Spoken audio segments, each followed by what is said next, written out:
우리 한국의 선교가 시작된 게 1884년입니다.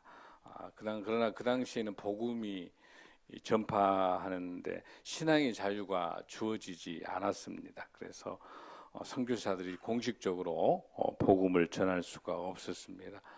실질적으로 허가를 맡은 것이 종교 자유가 허락맡은 게 1898년이니까 무려 여러분들 어때요? 14년 후에 허가가 된 거죠. 그런데 1898년에 그러니까 복음이 들어와 가지고 국가는 신앙의 자유가 없이 금지, 기독교를 믿지 마라라고 금지하고, 만약에 기독교를 믿게 되면은 벌을 주는 그런 서슬퍼런 그런 시대였어요. 그런 시대 때 선교사 알렌의 집에서 마가복음과 누가복음을 가져다가 읽다가 성령의 은혜 가운데 마음이 열리게 된 거죠. 그 당시 도사라고 유명했던 노도사라고 하는 도사와 같은 사람이었었는데, 이 사람이 그 말씀을 읽고 변화가 돼가지고 언두두 선교사를 찾아와서 내게 세례를 달라 이렇게 이야기합니다. 그러나 만약에 세례를 주게 되면 선교사도 처벌받고, 이 노도사, 이 사람 이름이 노충경 씨인데 노충경 씨도 감옥에 가는 거예요. 그런데 뭐라고 그러냐면은, 나는 목숨을 바칠 각오가 되어 있으니까 선교사님, 바로 언더우드 선교사님에게 세례를 달라가면서 세례를 받습니다. 그날이 1886년 7월 18일 날입니다. 그래서 나중에 아펜젤러가 이렇게 글을 씁니다. 우리로서는 그 사람의 의식이 대단히 진지하기 때문에 그 사람은 한국인들의 분노를 사게 될 매우 큰 위험을 처하게 될 것이다. 그러나 우리는 그를 새로운 삶으로 이끄신 분께서 그를 지키시리라고 확신한다. 아멘. 이렇게 고백하면서 언더우드를 통해서 한국에서 최초로 세례를 받은 분이 노충경 성도입니다. 이분이 1886년 7월 18일, 즉 세례는 목숨을 걸고 받았다는 사실입니다. 죽음과 바꾼 것이 세례입니다. 여러분들 그 뉴질랜드에 가까이 가게 되면 솔로몬이라고 하는 그 군도가 있어요. 거기에 원주민들 피지 족속들이 살고 있는데, 거기에 가면 킬링스톤이라는 돌이 있어요. 킬링스톤. 그 킬링스톤이라는 그 돌은 사람을 처형하는 바위예요. 킬링스톤이. 근데 처형하는 방법들이 많이 있는데 그 중에서 죄를 지은 사람을 데리고 가서 그 킬링스톤, 그 돌 바위에다가 머리를 찌게 캐서, 그렇게 되면 어때요, 여러분들? 머리에서 피가 계속 나죠. 절대 피를 닦지 않아요. 계속 머리를 완전히 박살나고 피가 다 쏟을 때까지 그대로 두고 있어요.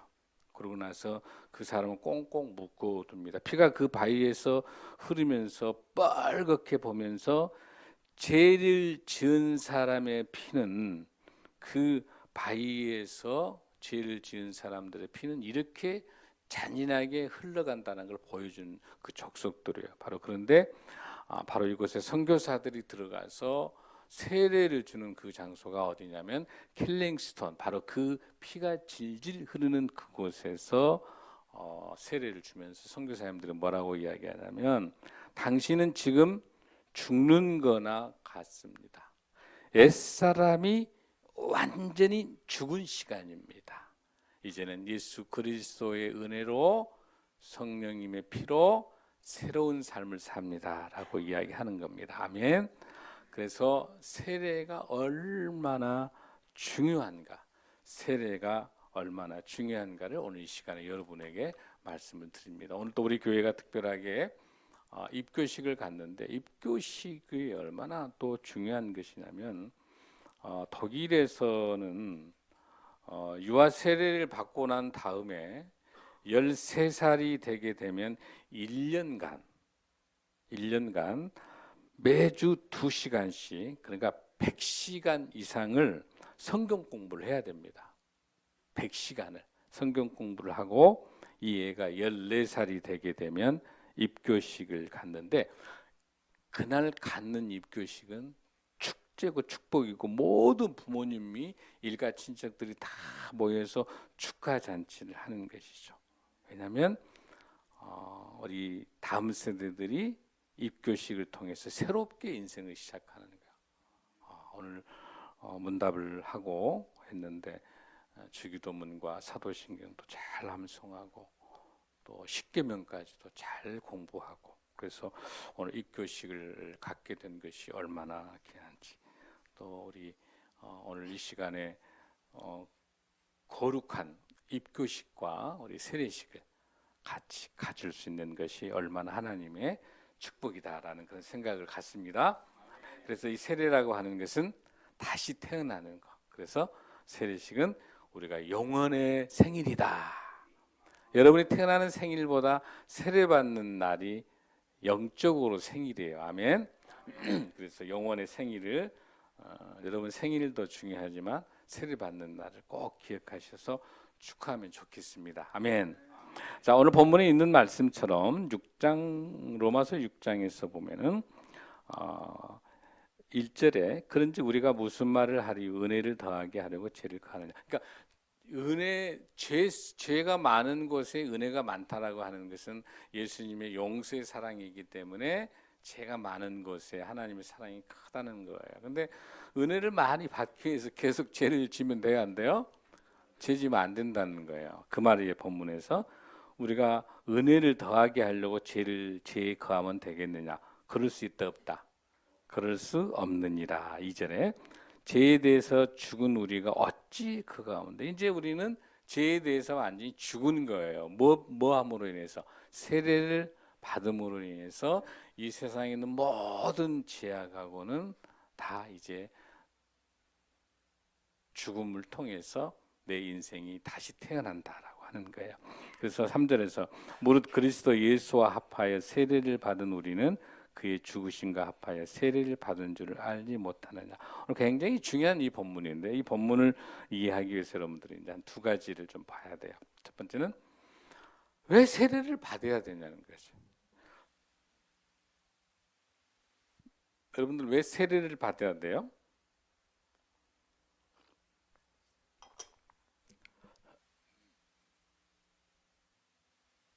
여러분들 왜 세례 받아야 돼요? 예수님께서 세례를 받으셨어요. 공생애를 시작하기 전에 메시아를 선포하면서. 그런데 이제 예수님의 세례는 죄가 없으신 예수님께서 세례 요한에게 받는 세례는 회개하라 천국이 가까웠다. 죄 사함을 받기 위해서 회개에 대한 세례가 될 수 있는 거죠. 근데 이 세례 요한의 세례는 이미 구약에 있었던 할례하고 같아. 할례. 구약에 있었던 할례, 어릴 때 할례를 통해서 그게 신약 시대에 와서 세례하고 같은 거예요. 그러니까 그 세례 형태는 이미 쿰난 공동체에 의해서 있었던 거를 세례 요한도 그대로 가지고 하는 건데, 우리 예수님은 세례 받을 필요가 없죠. 왜요? 죄가 없으신 분이니까. 근데 죄가 없으신 분이 왜 세례를 받으셨을까라고 하는 거예요. 그거는 마태복음, 마가, 누가에 잘 나타나 있는데, 이게 뭐냐면 우리 누가복음 3장 22절 한번 말씀 한번 보겠습니다. 시작. 성취로 그의 위에 강림하시더니 소리가 나르기를 너는 내 사랑하는. 아멘. 마가복음 1장 9절 11절 또 마태복음 3장 17절도 똑같이 들어있는 게 뭐냐면 하늘이 갈라지고 성령의 비둘기 같이 내려오고, 그 다음에 하늘로부터 소리가 나면서 뭐라고 난다? 너는 내 사랑하는 아들이라, 내가 너를 기뻐하노라. 즉 뭐냐면 예수님의 세례는 왕이 대관식이에요. 메시아로서 왕으로서 만왕의 왕으로서 등극하시는 그 왕관 대관식인 거예요. 죄를 지어가지고 회개하는 것이 아니라, 이해되시죠 여러분들? 그 예수님의 그렇게 세례를 받으시고 나서 예수님께서 공생애에 들어가서 예수님께서 역사하시는 거죠. 그래서 예수님도 세례를 받은, 근데 우리가 예수님의 자녀죠. 예수님 자녀된 우리가 예수님이 세례 받으셨는데 우리도 예수님처럼 세례를 받고 우리는 세례 받으면서 뭐 하는가라고 하는 거예요. 그건 이제 조금 더 설명하겠습니다만은 우리가 받는 그 세례 그 의미는 따로 우리가 또 가지고 있는 거죠. 첫 번째, 예수님께서 세례를 받으셨고 왜 우리가 세례를 받아야 되는가? 두 번째는 뭐예요, 여러분들? 예수님의 지상 대명령입니다. 예수님께서 마태복음 우리 28장 19절 말씀 한번 보겠습니다. 예수님께서 십자가에 돌아가시고 3일 만에 부활하시고 난 다음에 승천하신 다음에 바로 승천하시기 바로 전에 제자들 보고 다 남겨놓고 뭐라고 이야기하시는가? 그게 우리에게 주신, 제자들에게 주신 예수님의 위대한 명령, 이걸 뭐라 불러요? 지상 대명령. 예수님 명령이에요. 자, 그 명령, 자 19절 시작. 그러므로 너희는 가서 모든 민족을 제자로 삼아 아버지와 아들과 성령으로 이름으로 세례를 베풀고, 아멘. 뭐 하라고 그랬어요? 제자들을 삼아서 성부, 성자, 성령 이름으로 뭐 하고? 세례를 베풀고. 그러니까 오늘 목사님이 여러분에게 세례를 베풀고, 또 여러분들은 세례를 받은 여러분들은 땅 끝까지 복음을 전하고, 아멘. 그래서 두 번째, 부활 승천하신 예수님의 지상 대명령이기 때문에 그런다. 아멘. 이해되시죠, 여러분들? 자, 그러면 이렇게 예수님께서 세례 받으셨고 예수님께서 승천하신 우리에게 지상 대명령으로서 세례를 주라고 말씀하셨던 것에 대해서, 그러면 그런 세례는 무엇이냐라고 하는 거예요. 그 세례는 무엇이냐? 자, 먼저 우리가 본문에서 6장 3절 말씀 한번 다시 읽습니다. 시작. 무릇 그리스도 예수와 합하여 세례를 받은 우리는 그의 죽으심과 합하여 세례를 받은 줄을 알지 못하느냐. 4절 시작. 그러므로 우리가 그의 죽으심과 합하여 세례를 받음으로 그와 함께 장사되었나니 이는 아버지의 영광으로 말미암아 그리스도를 죽은 자 가운데서 살리신 같이 우리도 또한 새 생명 가운데 행하게 하려 하십니다. 아멘.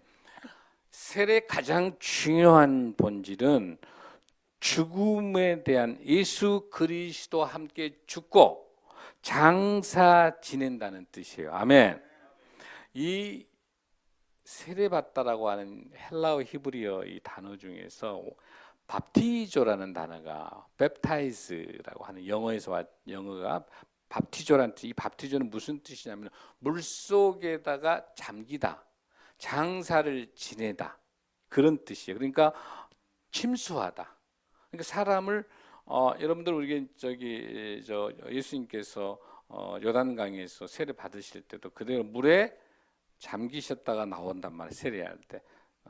그러니까 이것 보고 침례라고도 하죠. 완전히 들어가서 몸을 벗고요. 완전히 들어가서 물속에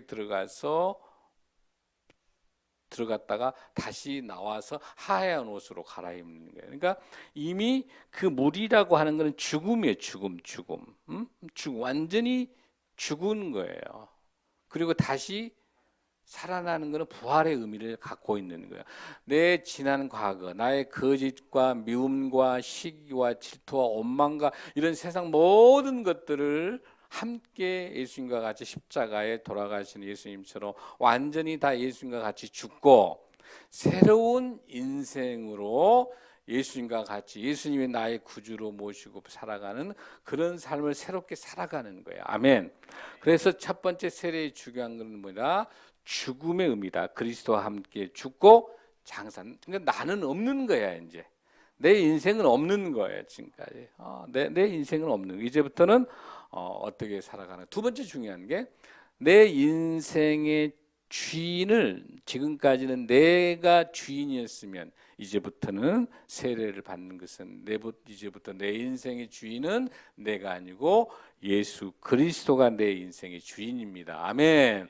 그렇게 바꿔지는 게 세례의 의미예요. 자, 갈라디아서 2장 20절 말씀을 한번 보겠습니다. 시작. 내가 그리스도와 함께 십자가에 못 박혔나니 그런즉 이제는 내가 사는 것이 아니요 오직 내 안에 그리스도께서 사시는 것이다.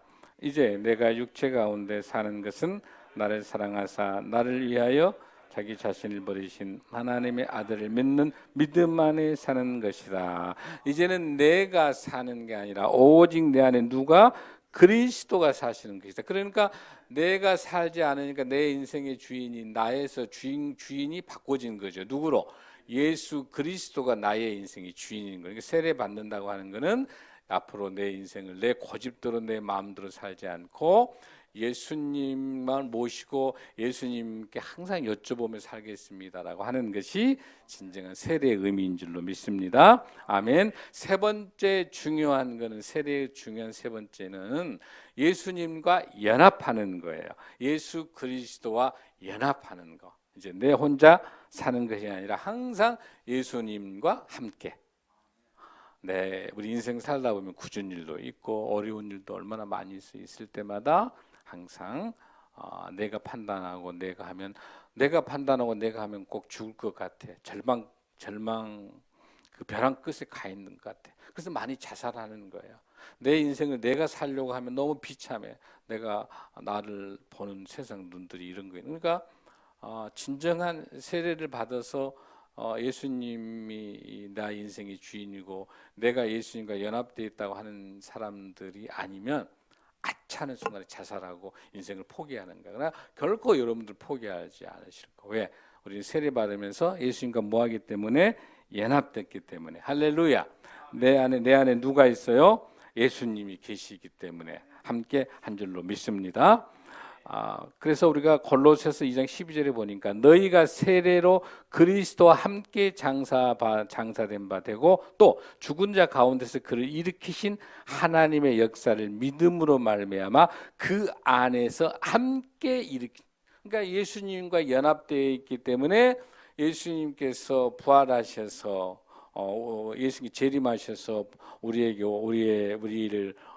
위해서 오신다면 우리도 어때요? 예수님과 같이 다시 재림해서 예수님께서 주신 것처럼 우리도 다시 연합되어 있기 때문에 예수님과 함께 우리도 영생의 소망 가지고 살아갈 수 있을 줄로 믿습니다.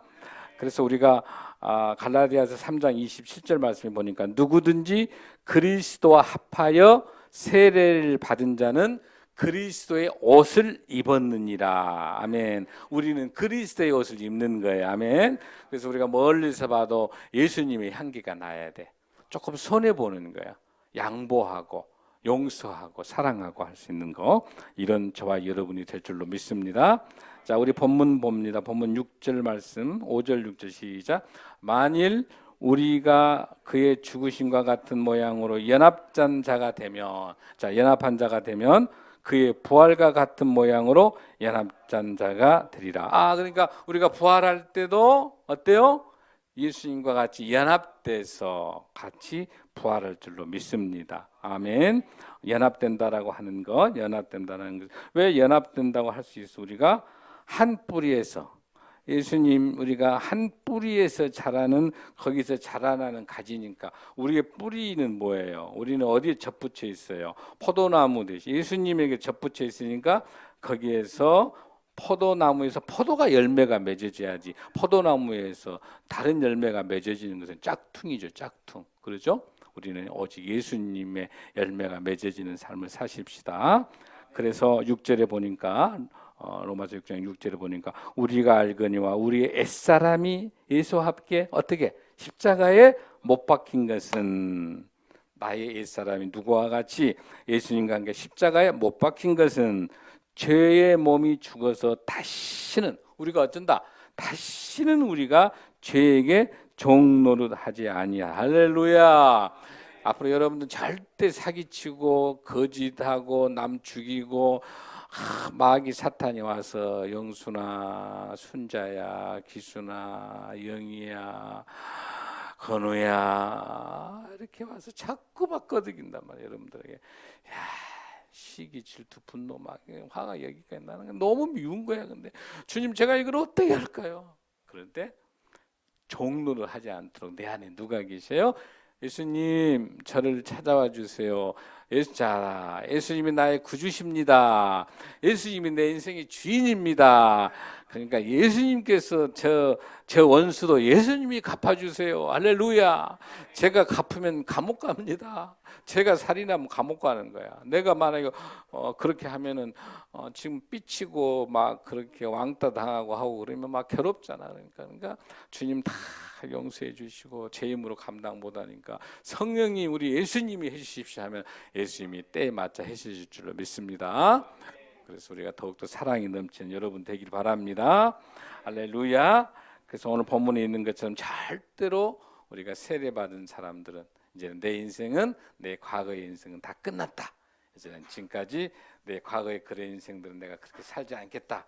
여러분들 그렇게 다짐하면서 승리하는 저와 여러분이 될 줄로 믿습니다. 그리고 새로운 삶을 살고 새롭게 또 거짓으로부터 종론을 하지 말고 마귀 사탄 게임에 빠지지 말고 예수님이 나의 인생의 주인이다라고 살면서 승리하시기 바랍니다. 할렐루야. 우리 기도하겠습니다.